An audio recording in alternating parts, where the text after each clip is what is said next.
अध्यात्म भाव के द्वारा ही हम राग द्वेष पर विजय प्राप्त करते हैं। द्वेष उसी से होता है जो हमारे प्रतिकूल व्यवहार करता है। प्रतिकूल व्यवहार तभी होता है जब हमारे को भोग मिलना होता है दंड का।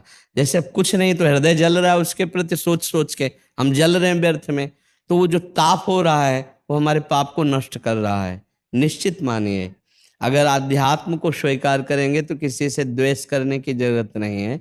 जो हमसे द्वेष करना है उसके प्रति भगवत भाव रखना और सह जाने की जरूरत है। बहुत उन्नति होगी, लौकिक और पारलौकिक दोनों उन्नति होंगी यदि द्वेष को सह गए। आप देखना, जो दंड हमें शरीर में मिलना चाहिए वो मेरे मन में जलन पैदा करके शांत हो गया, कितनी अच्छी बात है।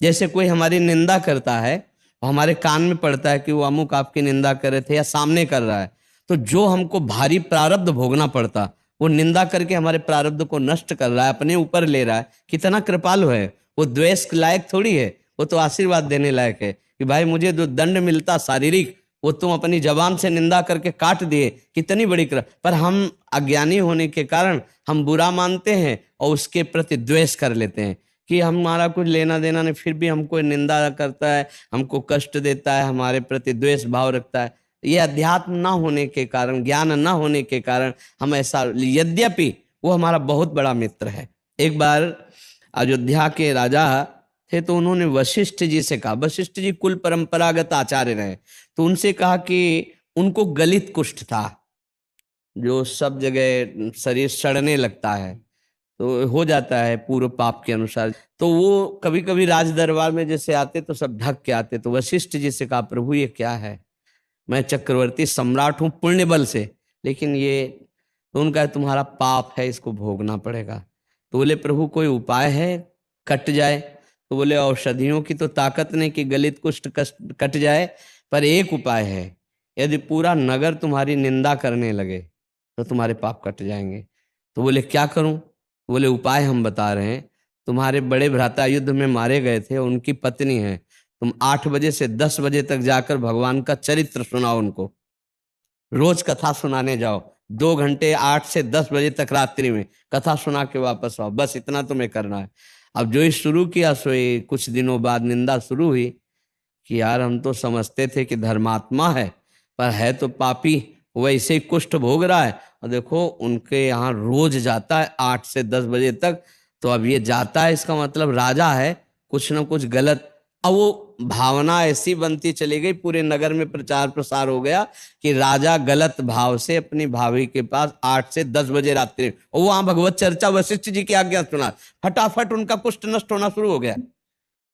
पूरे नगर की ऐसी निंदा हुई, उनका महाराज अब तो जिया नहीं जा रहा, ऐसी निंदा हो रही। तो बोले चुप रहो, अब कष्ट तो सहला पड़ेगा, अगर कुष्ठ नष्ट करवाना है तो निंदा का कष्ट सह लो। जो ही पूरे नगर में भरपूर निंदा होने लगी उनकी कि धिक्कार ऐसे राजा को, सब गलित कुष्ठ खत्म हो गया, केवल नाक में रह गया। तो उनका गुरुदेव नाक में रह गया। बोले ये खत्म नहीं होगा। बोले क्यों?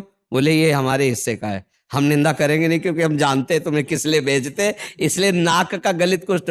और फिर पूरी सभा को बुला करके बताया उनकी कि ये जो माता की तरह भाव रखते हैं और 8 से 10 बजे तक मेरी आज्ञा से कथा, तो उनका गलित कुष्ठ भी खत्म हो गया और उनकी निंदा भी खत्म। तो जो हमारी निंदा करते हैं, जो दोषारोपण करते हैं, जो द्वेष करते हैं, सच्ची मानिए हमारा बड़ा मंगल कर रहे हैं, हमारे पापों को नष्ट कर रहे हैं। तो हम 2 भाव से सहन करें, एक भगवत भाव और एक इस भाव से कि मेरे आए हुए प्रारब्ध को ये नष्ट कर रहा है, द्वेष करके, निंदा करके। समझ में आ रहा है?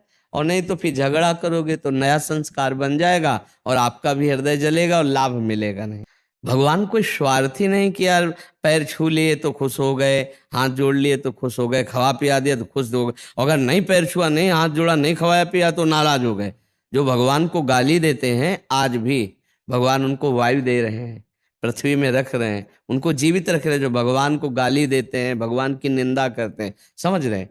इसमें हमारा भाव है कि जब हम परम पिता परमेश्वर में चित्त वृत्ति लगाते हैं तो सत चिंतन हुआ ना, सत चिंतन, तो हमारा सत विचार, सत क्रियाएं, सत चिंतन हमें सत्य की प्राप्ति कराती है। भगवान का स्वरूप है सत्य नारायण, सच्चिदानंद, सत स्वरूप है ना भगवान, और संसार है असत स्वरूप। तो हम असत से ही सत की प्राप्ति करते हैं, असत को साधन बना लेते हैं। जैसे असत शरीर है नाशवान, असत पदार्थ है, इनसे हम भगवान को जब भावपूर्वक ऐसे समर्पित करते हैं, जैसे एक पिता के 4 पुत्र हैं, पिता ने गुलाब जामुन ला करके चारों को दिया, अब 3 खाने लगे, एक दौड़ के आया पापा की गोद में बैठ के, और पापा के ऐसे मुख में, पापा का हृदय कैसा होगा सोचो, लाके तो उसी ने दिया है, अब कैसा होगा, वो उसके हाथ से गुलाब जामुन लेगा और ऐसे करके अपने हाथ से पवाएगा और सब बेटों से ज्यादा अधिक उसको प्यार करेगा, है ना। बस यही हमारा भोग लगाना होता है। मुझे प्रभु ने ही सब कुछ दिया है, पर हम जब उनको पहले बनाकर ऐसे, तो उनका दुलार मिलता है, जैसे वो पिता को उस पुत्र को दुलार मिल, वो वापस कर देते ना सब भगवान, हम ही को तो वापस कर देते, पाना तो हम ही को होता है। तो भगवान कोई स्वार्थी नहीं है कि आप उनकी पूजा करो तो प्रसन्न हो जाएंगे, आप उनको दंडवत करो तो प्रसन्न हो जाएंगे, नहीं तो नाराज हो जाए, नहीं। सत विचार, सत चिंतन, सत क्रिया, सत्य भगवान का आश्रय लेके करते तो भगवान प्रसन्न हो जाते हैं। और जब भगवान के विमुख होकर असत विचार, असत क्रिया, असत आचरण, तो हम भी जलते हैं और भगवान भी उनके लिए तिनकर काल रूप में भ्राता। जैसे एक पिता के पुत्र को पुलिस ने गिरफ्तार किया कि उसने किसी छोटी बच्ची के साथ बलात्कार करके उसको मार डाला। उसके पिता से पूछा गया कि तुम्हारा पुत्र ऐसा आचरण किया, तुम क्या चाहते हो? बोले यही चाहता हूं कि जल्दी से जल्दी उसे फांसी दी जाए और मैं कभी उसका चेहरा ना देखूं। समझ रहे ना, पिता का क्या आदेश था? ऐसे ही भगवान, जब आप धर्म विरुद्ध आचरण करते हैं, पापाचरण करते हैं, कोई इतना सुंदर मनुष्य जीवन दिया, ये दुष्ट माना नहीं, फिर पापाचरण, तो जल्दी से जल्दी ये नरक भोगे, कष्ट भोगे। जैसे वो पिता कहता है मैं कभी देखना नहीं चाहूंगा, उसे जल्दी से जल्दी फांसी सजा दी जाए। समझ रहे ना आप, पिता होते हुए भी वो ऐसा निर्णय करता है कि दंड देता है, हमें कष्ट देता है। भगवान स्वार्थी नहीं है। हमारा भाव जब होता है ना, तो वस्तु तो हमें मिल जाती है और भाव भगवान स्वीकार कर लेते हैं। जैसे वही गुलाब जामुन बेटे को खवाया, पर वो हो गया, पिता न्यौछावर हो गया उस बेटे पे कि सब अपने अपना खाने लगे, लेकिन ये दौड़ के आया, मुझे इतना प्यार, अच्छा वो अधिक लाडला बन जाएगा। तो भक्त का पक्षपात भगवान कर लेते हैं, इसी बात से पक्षपात। समझ पा रहे हैं आप? भगवान को किसी वस्तु की जरूरत नहीं है, भगवान को किसी के दुलार की जरूरत नहीं है। अरे वो अखंड आनंद स्वरूप है, पर जब हम दुलार करते हैं तो भगवान उसे स्वीकार करते हैं। पत्रम पुष्पम फलम तोयम ये में भक्ता प्रक्षति, भाव का भूखा हूं मैं, भगवान करे। भाव ही एक सार है, भाव से मुझको भजे तो भाव से बेड़ा पार। भगवान को कोई वस्तुएं नहीं चाहिए, ये सब वस्तुएं भगवान को चाहिए। आप सोचो संसारिक आदमी जिनको भोग रहा हो, भगवान को चाहिए वस्तुएं, उन्होंने तो दिया है हमको, हमको जो वस्तुएं दी, वही वस्तु हम जब प्यार से भगवान को अर्पित, तो खुश हो जाते हैं हमारा भाव देखकर। वस्तुएं कभी खाते देखा है क्या? भगवान को गुलाब जामुन चढ़ाया पूरे चट कर गए, ऐसा तो कभी नहीं। अगर 11 चढ़ाया तो 11 मिलेंगे, 10.5 नहीं मिलेंगे, पूरे के पूरे वापस। हाँ, वो हम अपने लिए रख ले भोग में लगा के कि भाई भगवान के भोग लगाया, 5 हम रख ले, 6 वापस कर दिए, वो हम पाएंगे 5 और 6 तुम पा लो। भगवान ने एक को नहीं पाया, भगवान ने भाव पाया आपका, जो आप भाव में भर के लाए कि ये बहुत सुंदर वस्तु है, हमारे प्रभु पाए, वही भाव भगवान ने ग्रहण किया और उसी भाव से आपका परम कल्याण हो जाएगा। तो ये था माम प्रपद्यन्ते तास तथैव भजाम्यहम्। भगवान कहते हैं मुझे जो जैसे बचता है मैं उसको वैसे बचता हूं। भगवान से आप धन चाहे तो धन मिल गया, धन से आप भोग चाहे तो भोग भोग लो जो मन आवे। तो आपको लगेगा इतने बड़े ठाकुर की सेवा करने वाला ऐसा क्यों कर रहा है? क्योंकि उसको ठाकुर ठाकुर ही नहीं नजर आ रहे, उसको व्यापार नजर आ रहे। जैसे बनिया एक अपनी दुकान में बेचकर पैसा करता है, रंग तो नहीं आएगा ठाकुर जी का, कृपा का थोड़ी डूबेगा, कृपा का भाव थोड़ी आएगा उसके अंदर, वो पैसा है। क्योंकि पक्की बात है, पक्की बात है, ये ठाकुर जी को साधन बना लिया रुपए का। देखो इस बड़े महापुरुष ने कहा है, कबहू का मंदिर में बैठे भाव भगत ने जाने और पैसा नहीं को माने। कभी ठाकुर जी के मंदिर में बैठ जाते हैं ऐसे लोग, तो कबहू का प्रवक्ता हुए बैठे और शास्त्रों का पर रुपया ही को खींचे, वो बड़ा वेशधारी हरि को रसाले। एक पद में ऐसा लिखा है, तुम नाचे गावे भाव दिखावे, काव्य करे चटकीली, साच बिना हरि हाथ ना आवे, रहनी है सब ढीली, बिन विवेक वैराग्य भक्ति बिन सत्य न एको मानो, भगवत विमुख कपट चतुराई, सो पाखंडे जानो। तो यही पाखंड भाई, कि हम ठाकुर जी की सेवा करो, हमें आनंद मिले किसी और की तरफ, और कोई चाह रह जाए, ऐसे सब नहीं होते। पर जिनका लक्ष्य भगवान की प्राप्ति नहीं बना, जिनका लक्ष्य रुपया की प्राप्ति बना है, सच्ची मानिएगा वो भगवान को केवल धन का साधन मानते हैं, और धन उनका लक्ष्य होता है, और धन के द्वारा वो भोगों को भोगते हैं। ये बहुत गलत बात है, ये बहुत गलत बात। धन तो आएगा ही भैया, ठाकुर जी लक्ष्मी नारायण है, जब उनकी सेवा करोगे तो आएगा ही। पर साध्य भगवान को यदि मानेंगे तो गंदे आचरण नहीं होंगे, गंदा व्यवहार नहीं होगा। अगर आचरण गंदे हैं, मतलब खान पान गंदा, आचरण गंदे, तो उसने भगवान को केवल व्यापार माना है, धन प्राप्ति के लिए भगवान को भगवान नहीं माना। तो जैसा मानोगे वैसे ही भगवान अनुभव में आएंगे, जैसा मानोगे आप वैसे भगवान अनुभव में आएंगे। ये था माम प्रपद्यन्ते तास तथैव भजामि। सच पा रहे आप? इसीलिए परिवर्तन नहीं दिखाई देगा, और आपको लगेगा कि भगवान में सामर्थ्य नहीं है क्या? नहीं, भगवान में सामर्थ्य है, पर उसके भाव ही नहीं है। वो केवल भगवान से यही चाह रहा है, वो भगवान को चाह ही नहीं रहा है, भगवान से मतलब ही नहीं है, तो इसलिए लाभ नहीं मिल रहा। भैया वो अपनी बिगाड़ रहा है तो हम उसके प्रति क्यों बिगाड़े? हमें उससे मतलब ही नहीं है, हमें तो ठाकुर जी से मतलब है। गए दर्शन के, भोग लगवाया तो वो भोग लगा रहा है, 150 उसको भी दे दिए, ठाकुर जी को दे। हमको अपना सुधारना, हमको बिगाड़ना थोड़ी। वो करेगा वो भुगतेगा, हम तो देख रहे हैं ना कि हमारी सेवा पहुंचा रहा है ठाकुर जी तक, बस हमको अपने काम से मतलब। हमें परदोष दर्शन नहीं करना, पर निंदा नहीं करना। हाँ, वो हमारा मित्र हो और हमारी सीख समझे तो हम समझा सकते हैं कि भाई हम संतों से सुना है कि ये काम गलत है, आप इसको ठीक कर लो। आप ऐसा बोलोगे तो आपको द्वेष भाव से आपको भगा दिया जाएगा, नहीं भगा दिया जाएगा। तो मुझे लगता है हमको अपना काम बनाना चाहिए। नारायण स्वामी कह रहे हैं, तेरे भावे जो करे भलो बुरो संसार। नारायण तू बैठ के अपनो भवन बुहार। हमको अपनी चाल सुधारनी है, दूसरों के दोष देखकर हमको सुधरना है कि ये गलत कर रहा है तो मुझे गलत नहीं करना चाहिए। पर हम उसको गलत समाज में साबित नहीं करेंगे, उसका उसका है, हम अपने। जो सही दुख पर छिद्र दुरावा, बंधनी जग जिह जस पावा। दूसरों के दोष देखकर हमको सुधार करना कि मेरे में गलती ना हो, पर हम दूसरों के दोष साबित करके उससे इनकी निंदा अगर किए तो हम भी गंदे हो जाएंगे, हमारा मार्ग छूट जाएगा। आप समझ पा रहे हैं?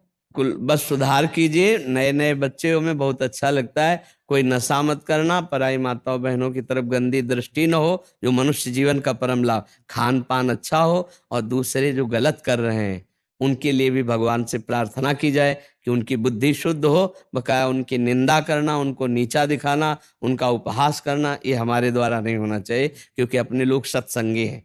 समझ लिया कि गलत है, तो अगर हमारे अंदर भाव है तो हम प्रभु से प्रार्थना करें, प्रभु आप चाहो तो इनकी बुद्धि शुद्ध कर सकते हो, और इनकी बुद्धि शुद्ध हो जाए तो बहुत सुंदर हो सकता है। नहीं हो सकता? आदमी दोष रहित हो जाए तो सुंदर नहीं हो जाएगा? भाई दोष ही तो त्यागना है, दोष त्याग गया तो बहुत सुंदर हो जाएगा। तो किसी से घृणा मत करो, किसी से नफरत मत करो। दूसरों को गलत देखकर अपने आचरणों का, कि मेरे से कभी ये गलती ना होने पावे, दूसरों के गलत आचरणों को सुधारने के लिए भगवान से प्रार्थना करें। कामा संजायते क्रोधा, क्रोधा स्मृति विभ्रमा, स्मृति भ्रंशा बुद्धिनाशो बुद्धिनाशात प्रणश्यति। बुद्धिनाश में ही सर्वनाश है, और सर्वनाश करने वाले तीन हैं, काम क्रोध लोभ। काम से ही दोनों की सत्ता है, क्रोध और लोभ की। त्रिविधम नरकस्येदम द्वारम नाशन मात्मना, कामा क्रोधा तथा लोभा तस्मात् दैत्यम त्यजेते। बुद्धि भ्रष्ट करने वाले हैं। अब लोभ निंदनीय और बंदनीय दोनों है। नाम जप का लोभ हो जाए तो बंदनीय है, दूसरों की सेवा का लोभ हो जाए कि हमें धन मिले, हम दूसरों को सुख पहुंचाएं, मरीज जो रोगी लोग हैं उनको औषधि दें, जो भूखे हैं उनको अन्न दें, पशु पक्षियों की सेवा करें। तो लोभ एक बंदनीय है और एक निंदनीय है। आप बोलिए बंदनीय लोभ धारण करना है या निंदनीय? तो फिर हमको निंदनीय लोभ से हटना है, तो हमें परेशानी क्या है? लोभ को हटाने की जरूरत नहीं, लोभ बढ़ाने की जरूरत है। लेकिन लोभ किस विषय का? दूसरों का मंगल, अपना मंगल, तभी वो लोभ सार्थक है। रुपये का लोभ, भोगों का लोभ, भोगे हुए भोगों को बार बार भोगने का लोभ, ये चीजें फिर निंदनीय है।